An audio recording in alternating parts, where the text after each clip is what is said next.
Good morning, children. Today we are meeting with new points about crop rotation and management. Before we going to the new points, we will recollect all the points that we discussed in the previous classes. Okay, and we discussed the practices followed by the farmers. What were the practices?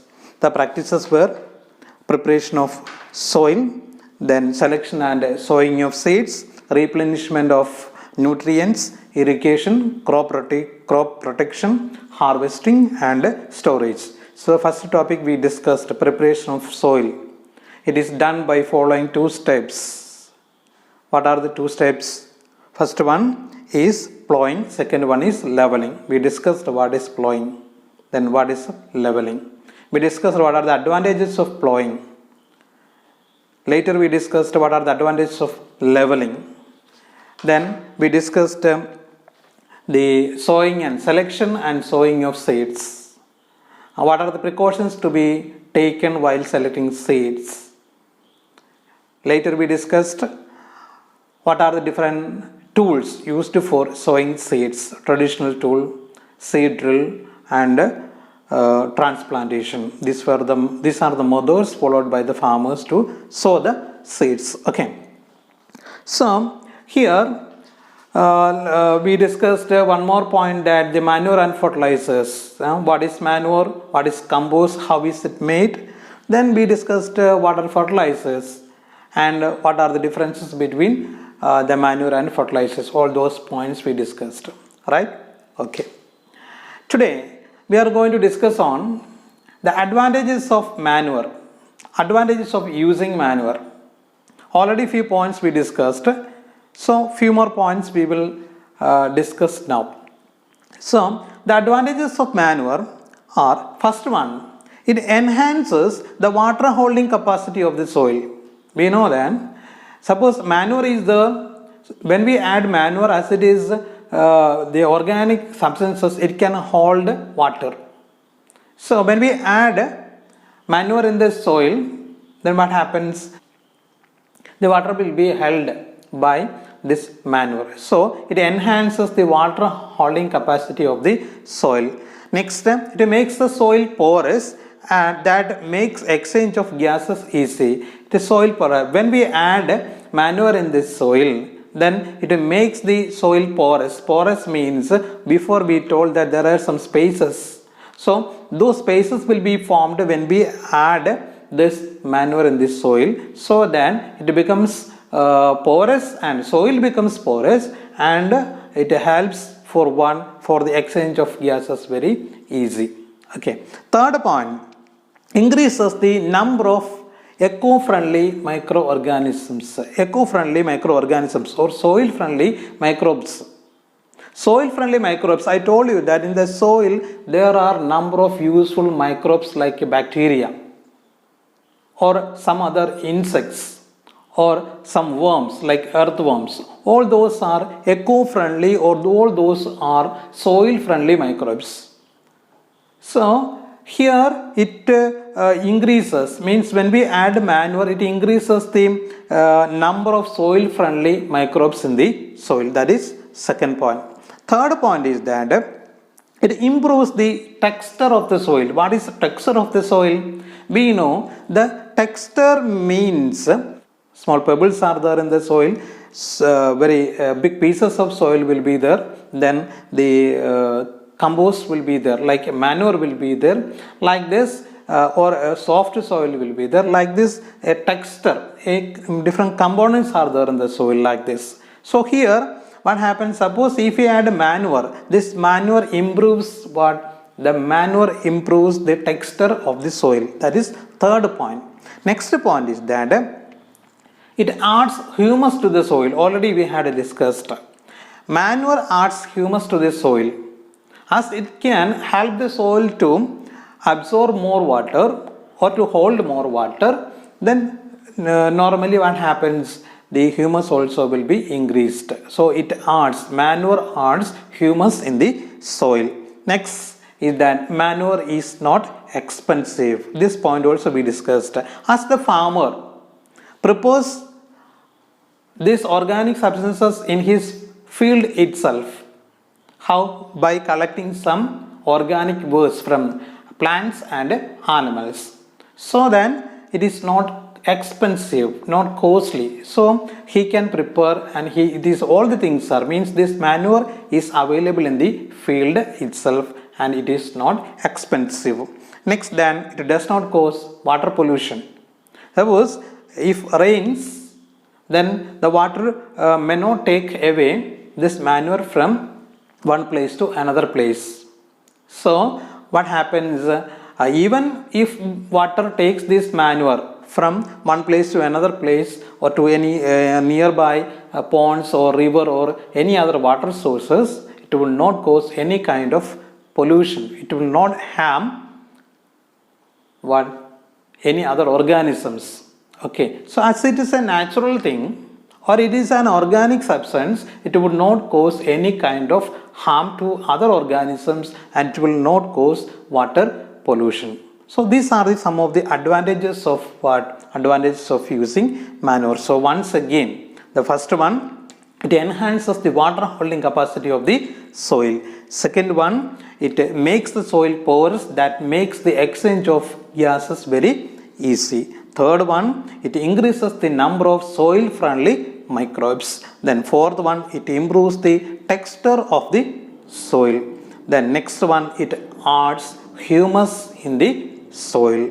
Then it is not expensive. Why? Because it is prepared in the field itself by farmer. How? By collecting some organic waste from plants and animals. Next, it does not cause water pollution as it is not inorganic or it is a natural substance. It would not cause any kind of pollution in water or it would not harm any other organisms. Okay, so these are the advantages of using manure. Now we will discuss what are the disadvantages of using fertilizers. There are some disadvantages. Some advantages are also there. Advantages already we discussed. It is easily available. Second thing is that a particular nutrient will be present in this fertilizer. Suppose phosphorus. Suppose if you want to add only phosphorus, or if you want to add only nitrogen, or if you want to add only potassium, then that particular fertilizer we can buy from the market and we can add. So we can add that particular specific nutrient in the soil. Another one advantage is that it is soluble in water.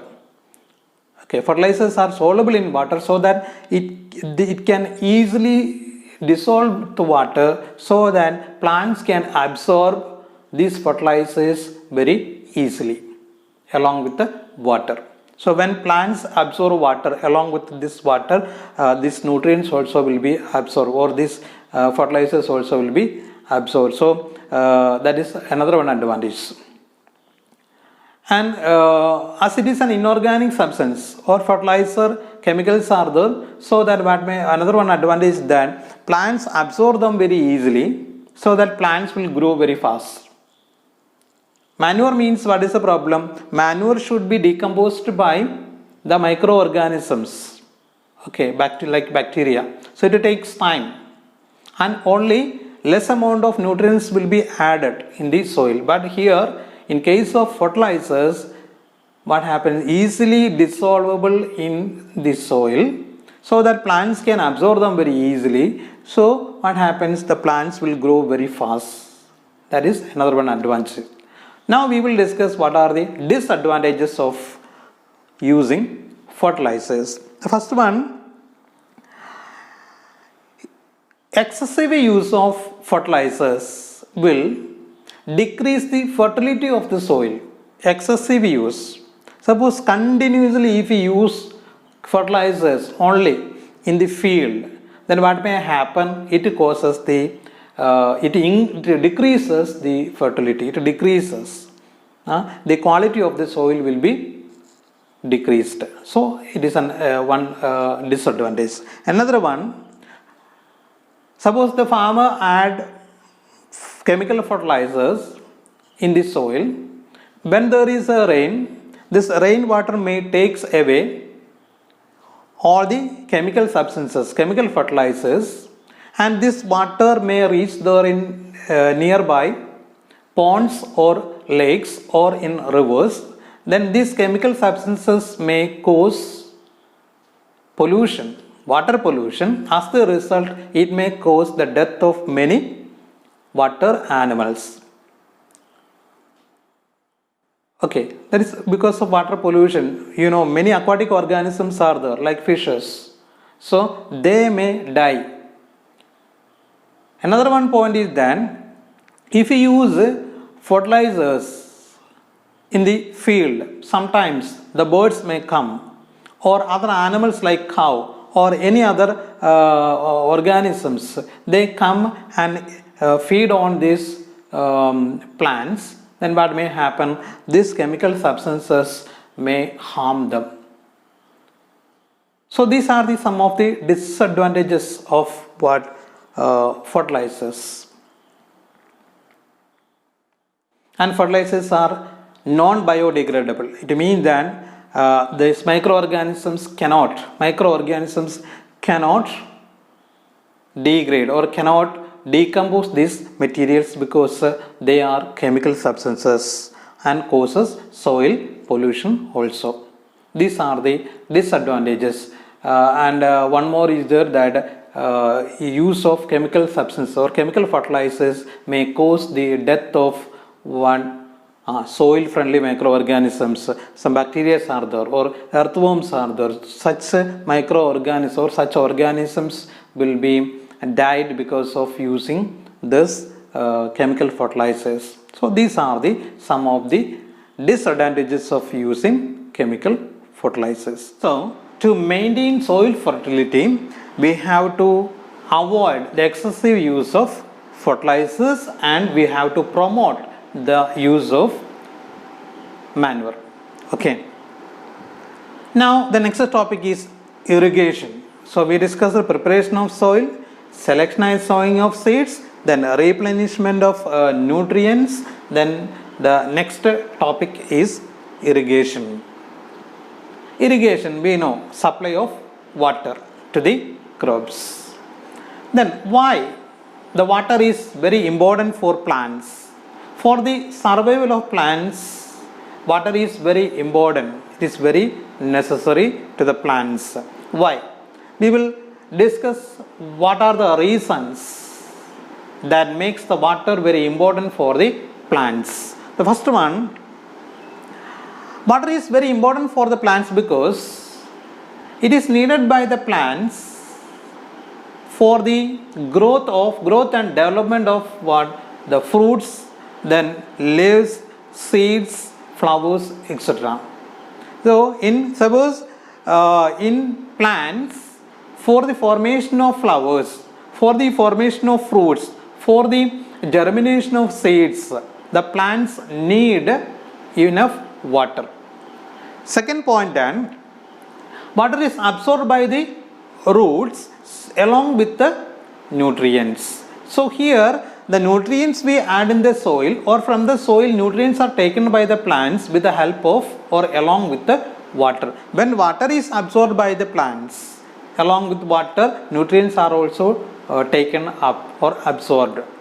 So water is very important for the transport of nutrients from the soil to the different parts of the plants. Third one is water is essential for the germination of seeds. What is the meaning of germination of seeds? Germination of seeds means the breaking of seed. Breaking of seeds. We know at the time of germination, what happens? The outer covering of the seed breaks and the new offsprings, means new plants produced from that. Okay, it will come, or new seedlings or the new plants are arise from this seeds. So for the germination of seeds also the plants require water. Okay. Next, water is essential for carrying the process of photosynthesis to make food. We know in photosynthesis, what is photosynthesis? Photosynthesis is the process of preparation of food by using carbon dioxide, water and sunlight. So here water is an essential thing needed by the plants for the preparation of food, or it is needed for performing photosynthesis. So water is very important in case of plants for performing photosynthesis. Next, water dissolves nutrients that are transported to each part of the plant. Nutrients that are dissolved in the water will be taken to each part of the plant, so that water is very important for carrying these nutrients. Okay. Next point, water also protects the crop from both frost and hot air currents. We know, suppose if there is summer season, or if it is summer season, then what may happen? There will be insufficiency of water in the soil. So if we provide water, then we can maintain the quantity of water in the soil, so that plants get enough water for its better performance in growth and development. These are the important points or important reasons for the necessity of water by the plants. Okay. Now we will discuss supply of water is done by different methods. So here we know the supply of water is given by human beings or farmers.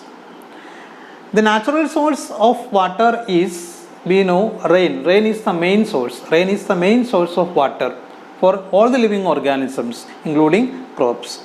Suppose if there is less rain, then the farmers, they may provide water to the plants, or they may supply water to the plants. Such a kind of facility or such a kind of supply of water, it is known as what? Irrigation. Okay. Now we will see. In irrigation, there are three factors. Based on these three factors, the supply of water should be done. Means the supply of water can be done based on three factors. The first one is that nature of crop plants. Second one is then nature of soil, and third one season when the crop grows. Let us study the three factors. The first one, crop based irrigation, or based on the nature of crop plants. We know some of the crops, they need very less amount of water, like wheat.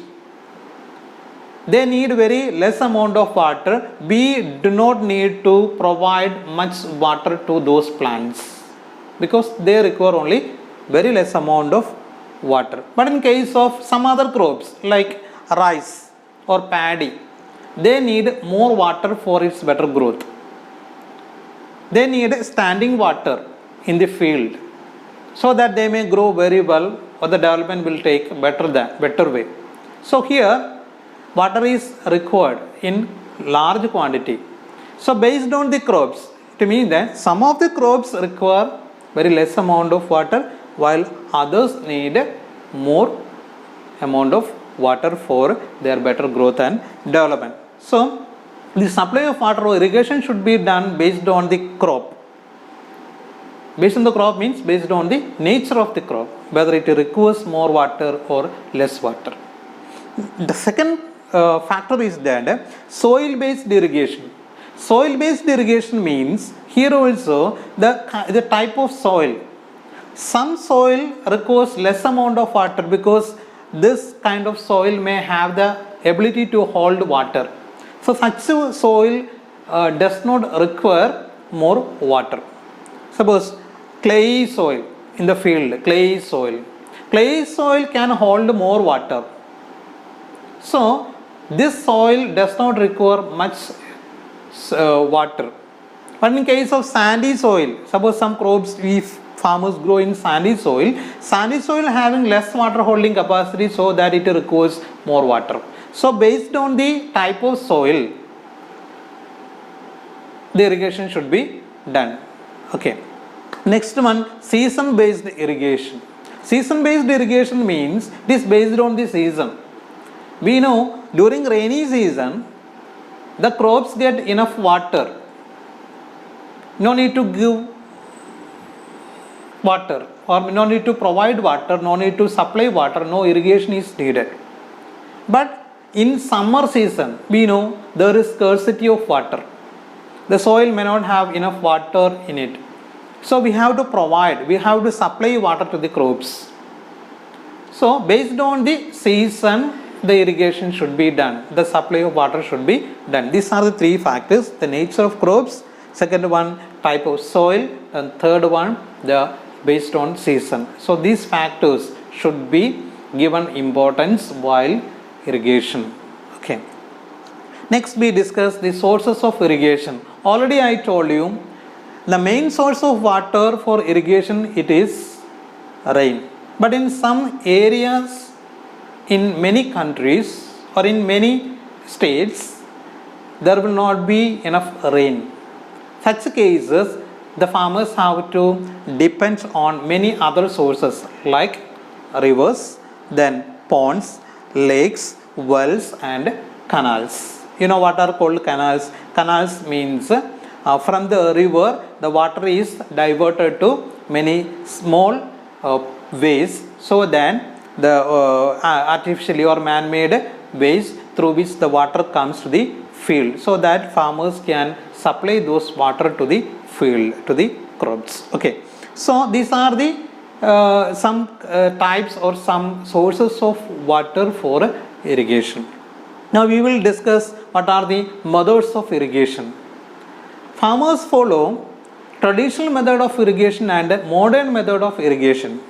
Traditional method of irrigation means they use animals for lifting up water from the river or from the well, or they may use some other method that we will discuss. Usually farmers or otherwise, or here it means that for traditional method of irrigation, it requires the animal or man labor, human labor. So they themselves, they bring the water from river or canal and they supply in the field, or with the help of animals they can lift up the water from well or pond and they supply water. The farmers can supply water to the plants. So we will discuss what are the different traditional ways of traditional methods of irrigation.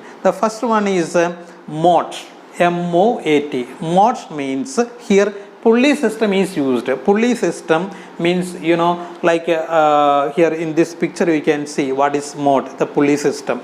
Second one is that the chain pump, that also we can see how in this picture, from this picture itself we can understand that how the water is lifted up. Third one is that dekli, it's a Hindi word, dekli. Dekli in North India or in other states of northern states of India, the people may follow this way of irrigation, dekli, and one more is there rahat. So this kind of methods, traditional methods are used for irrigation by the farmers. Okay. Another one method is that the modern method of irrigation. Modern irrigation or modern method of irrigation. There are two methods followed by the farmers. The first one is that drip system. Second one is that sprinkler system. Drip system and sprinkler system are the two methods of what? Modern irrigation. So we will discuss one by one. Drip system. Drip system means in this system, holes in pipes allow water to fall drop by drop just at the position of the roots.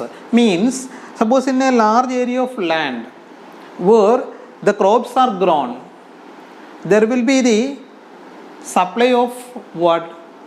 Pipe connection through which the water is supplied. So at the position where the roots are present, there the holes are made in the pipes. So when water is supplied or when water flows, what happens? Through these small holes, water falls drop by drop.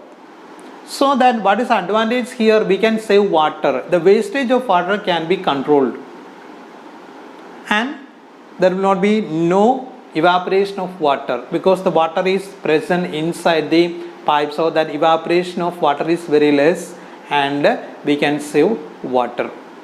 So that method of irrigation is known as one system. Next one, sprinkler system, that you might have seen in very large area of land, in very big field. We can see the sprinkler system. How? In sprinkler system, water is sprayed on the plants using sprinklers. Then from the well, pipe is connected, and this pipe connection is supplied in the field in different corners or different areas. Then a vertically kept one pipe will be there. At the end of the pipe, a nozzle is connected. Nozzle. So when the water pumps, what happens? It causes a pressure. Due to this pressure, this nozzle will start to rotate. When this nozzle start to rotate, the water will be sprayed all over the field. It will be sprayed on the plants.